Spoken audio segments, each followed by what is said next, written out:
Okay, so I'm going to put together two little video log things on how to write these case studies. The first one, this one, is going to be how to actually do the research for a case study. Again, if you're doing a dissertation this year, you've probably done something like a case study already, so you don't need to worry too much about the term case study. But let me just go through some of the kind of the specifics about how to write this kind of case study for POLS 312. Okay, so I should put together a second video log about a specific case study that I did a little while ago, just to help you see the kind of the technique in practice, if you like.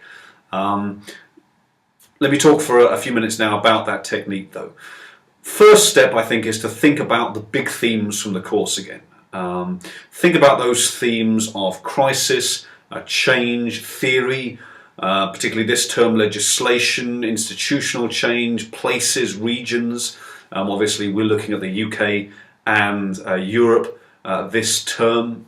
Think about those themes, and I would say that's a good starting point for thinking through what kind of case study you might want to do. Some of those things may have been particularly interesting to you, may have made more sense to you. Some of those things may tie in with other things you're writing, either dissertations on, or if you're doing something on, I don't know, Asian politics, for example, and you wanted to write about changes that are happening in China as a result of the crisis. Now, I would say that given the course is about contemporary IPE and the financial crisis, you know, that should frame the case study. I'm not particularly bothered whether you write something about Asia, America, Europe, a particular institution, agency, or anything, but you know, it should be framed by something to do with the financial crisis recently. It could be, and I'll go back to this in a minute or two, something comparative as well. It could be a comparison, for example, between this most recent crisis and something that happened earlier, the Asian financial crisis, or something like that.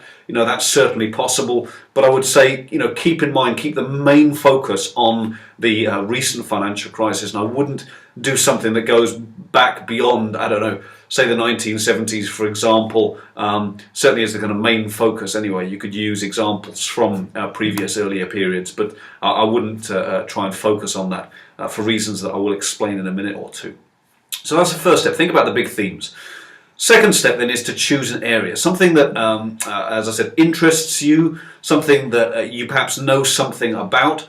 It obviously needs then to be something that's different from what you did in semester one. I know, you know, many of you did question 7, the political significance of the global financial crisis, and you know, that's all well and good. You could do something with a similar kind of theme, but it can't obviously be written on the same topic. If you looked at Europe before, then you shouldn't be looking at Europe now, although you can certainly look at a European country more specifically if you wanted to. So first thing, think about the big themes. Second thing, think about an area that you know something about and something that's interesting to you, perhaps something that you've read in the news over the last few years, something that you've followed. It might be something that annoys you, might be something like, I don't know, the bedroom tax, for example, in the UK, or something like that that you've always wanted to know more about. Not saying that you've always wanted to know more about the bedroom tax, but you know, if there's something that's you've come across and you've thought, you know, that strikes me as interesting, you know, then, you know, why not use that as a starting point for a case study? Okay, so those are the first two steps. Then third step, I would say, is to search for something that needs explaining. This is where I would say you now start to do a little bit of preliminary digging. So, you know, that might be looking through. So let's just take an example. Let's say that you had always wanted to know more about the Dodd-Frank Act in America, given that it's the foremost piece of US legislation to come out of the financial crisis. Still very much a work in progress, but you know, maybe that's something, a term that you've come across before that you thought, okay, that would be a good starting point. I would suggest then at this stage that you start to do a little bit of digging. And I would suggest that you do two things. One, look at the academic literature that may have been written about, so do some, you know, Google Scholar searches on the term Dodd-Frank Act, for example. See what's been written in the literature there. You know, there will be various different explanations for what's been happening. There'll be some fairly kind of generic sort of descriptions of what the Act is about.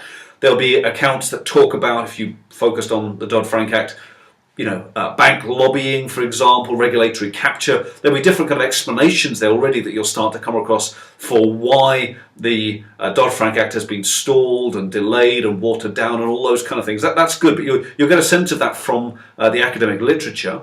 I would also suggest that you do something like perhaps something like a Google media search, okay, and look through over a period of time what the media had to say about the Dodd-Frank Act.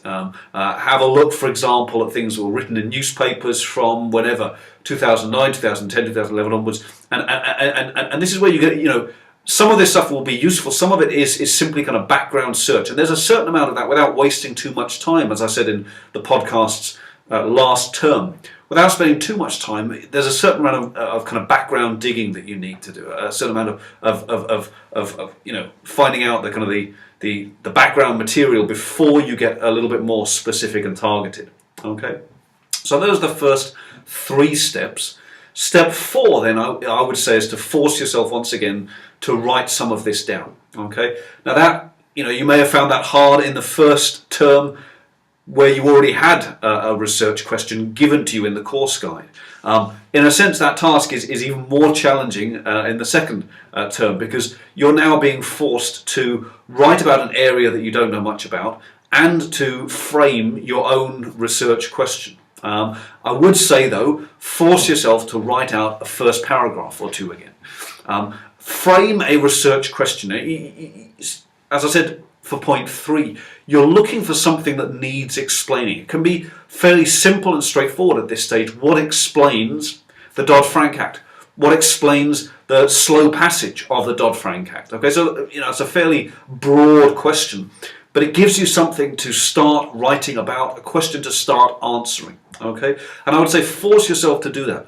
As I said, write the research question out, write out what your prospective answer will be, and if you've done a little bit of digging already, you'll already have a sense of what the different accounts in the academic literature or the media, etc., have to say about this particular thing, area, piece of legislation. Okay? All right, so that's point 4.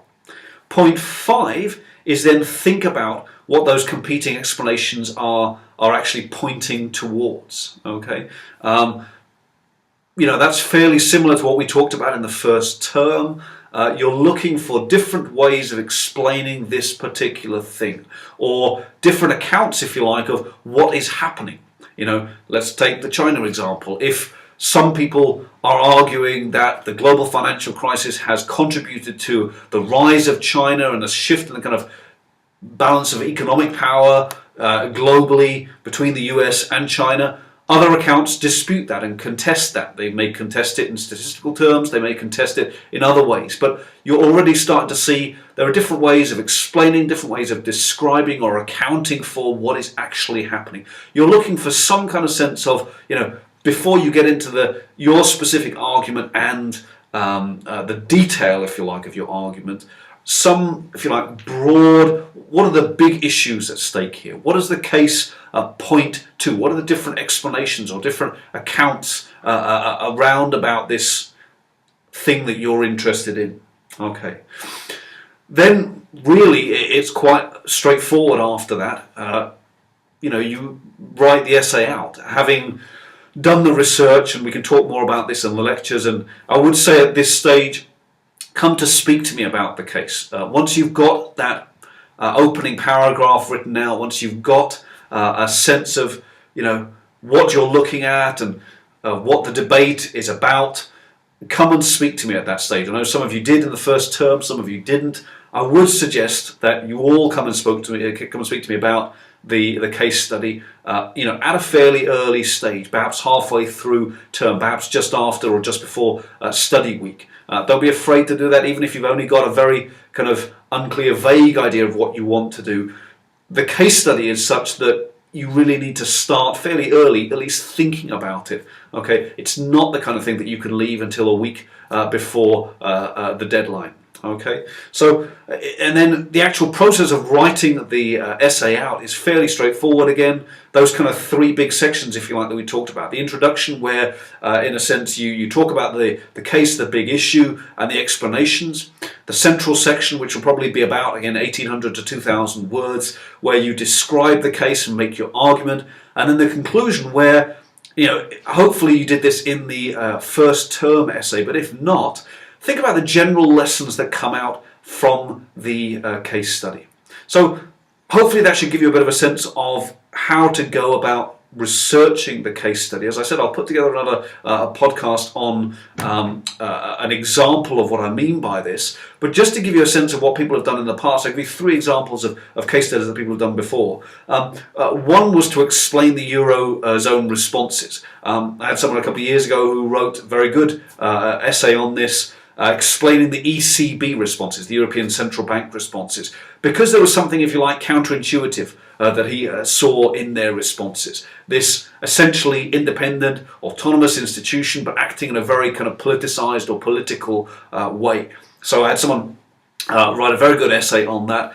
But, again, starting with, okay, the financial crisis, yes, but something that was counterintuitive, something that didn't make sense, something that needed explaining, okay? And he wrote about the European Central Bank. Other people in the past have written about, a comparison, for example, of bank lobbying in Europe again.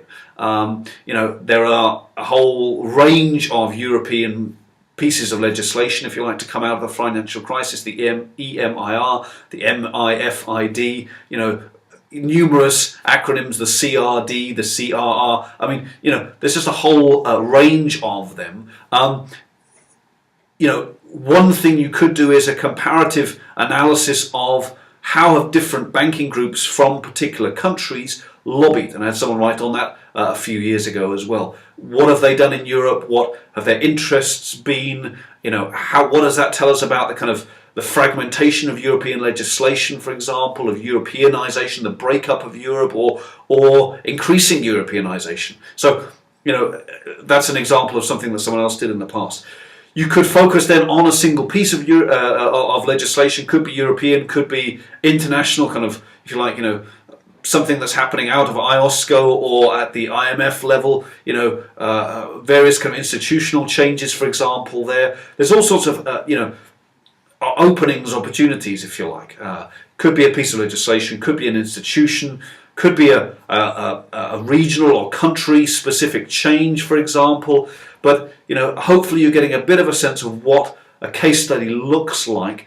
And in a sense, it is a small version of perhaps what a lot of you will have done for your dissertation, and we'll talk more about that in the lectures. I hope that's been helpful, and maybe if you listen to the second podcast, as I said, that might give you a clearer example of how I did something similar to this a couple of years ago, and the kind of process in action, if you like.